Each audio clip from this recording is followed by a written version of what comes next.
Good morning. It's St. Patrick's Day, and it's a St. Patrick's Day like none other that I think we have ever experienced.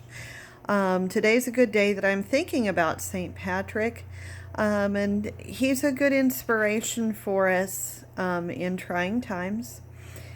He was originally the son of Roman nobles who lived in England, but as a teenager, he was kidnapped by pirates and then had to work as a slave in Ireland. Later, he escaped from being a slave, returned to his version of civilization, went to Rome, but felt called to go back to Ireland to serve the pagans, and so became the great things that St. Patrick did for the Irish people. And he brought the light of Christ to them. Many remarkable things happened.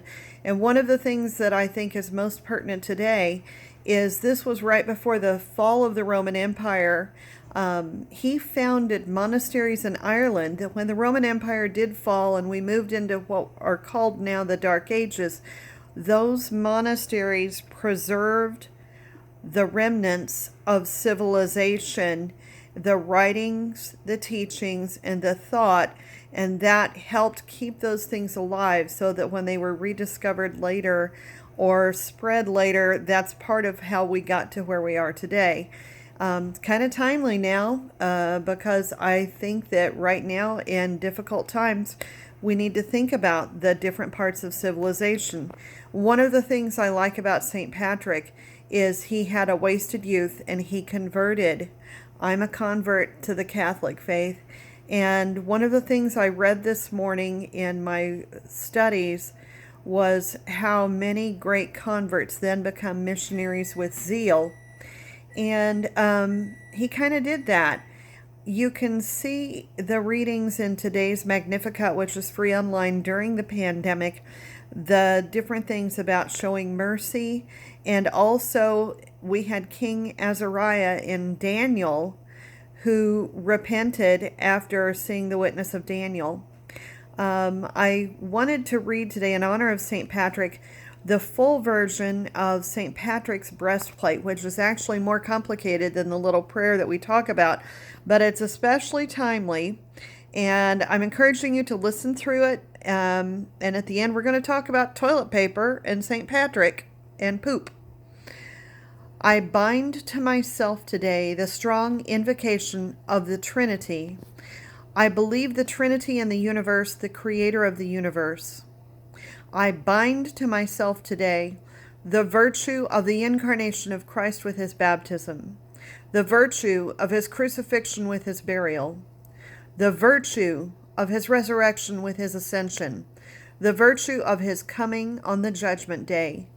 I bind to myself today the virtue of the love of seraphim in the obedience of angels, in the hope of resurrection unto reward, in prayer of patriarchs, in predictions of prophets, in preaching of apostles, in faith of confessors, in purity of holy virgins, in deeds of righteous men. I gotta move my screen, sorry. Let's see. In deeds of righteous men, I bind to myself today the power of heaven, the light of the sun, the brightness of the moon, the splendor of fire, the flash of lightning, the swiftness of wind, the depth of sea, the stability of earth, the compactness of rocks. I bind to myself today God's power to guide me, God's might to uphold me, God's wisdom to teach me, God's eye to watch over me, God's ear to hear me, God's word to give me speech, God's hand to guide me, God's way to lie before me, God's shield to shelter me, God's host to secure me, against the snares of demons, against the seductions of vices, against the lusts of nature, against everyone who meditates injury to me, whether far or near.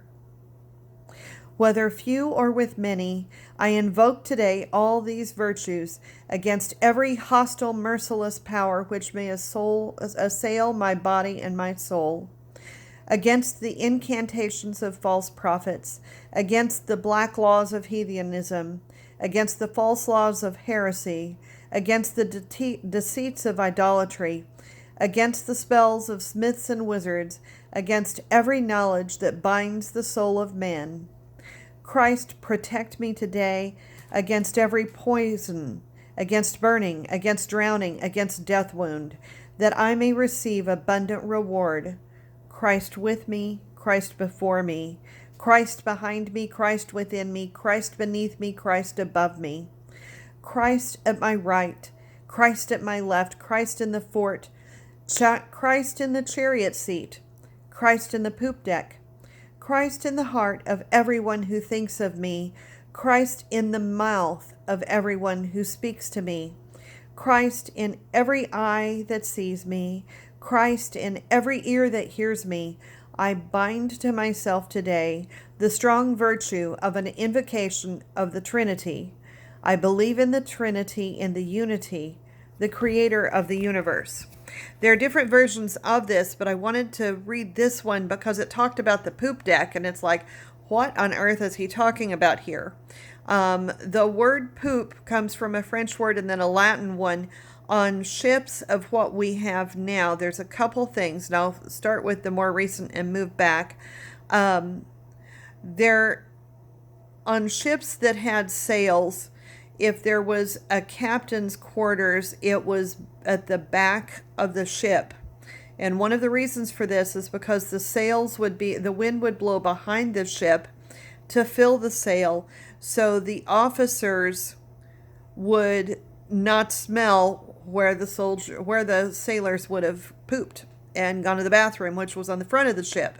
So that way it smelled better back there. And you could wonder, is he saying Christ is on the poop deck on the back of the boat? And the answer, I think, is not, because when St. Patrick was taken by pirates, it would have most likely been Vikings.